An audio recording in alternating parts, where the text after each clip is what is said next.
Vivekananda Educational Institutions is a gateway to quality higher education. Admissions open now. இந்தியாவுக்கு எதிரான மோதலில் பாகிஸ்தானுக்கு துருக்கி ஆதரவு அளித்ததாக தகவல்கள் வெளியான நிலையில் அந்நாட்டுக்கு எதிராக நெட்டிசன்கள் குரல் எழுப்பி வருகிறார்கள்.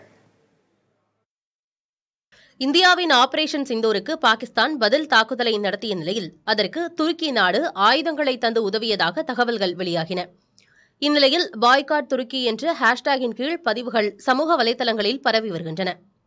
சில பயணச் சேவை நிறுவனங்கள் துருக்கிக்கான சேவையை நிறுத்தின.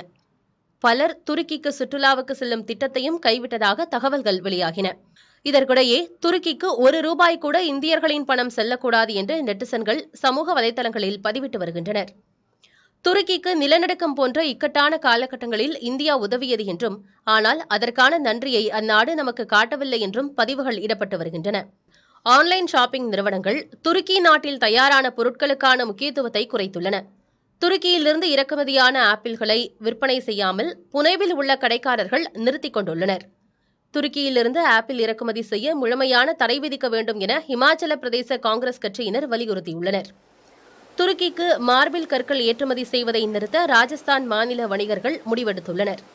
மும்பையில் உள்ள சர்வதேச விமான நிலையத்தின் செயல்பாடுகளை செலிபினாஸ் என்ற துருக்கி நிறுவனம் கவனித்து வரும் நிலையில் அதனுடனான தொடர்புகளை 10 நாட்களுக்குள் கைவிட வேண்டும் என விமான நிலைய நிர்வாகத்திற்கு உத்தவ் சிவசேனா எச்சரிக்கை விடுத்துள்ளது. Vivekananda Educational Institutions is a gateway to quality higher education. Admissions open now.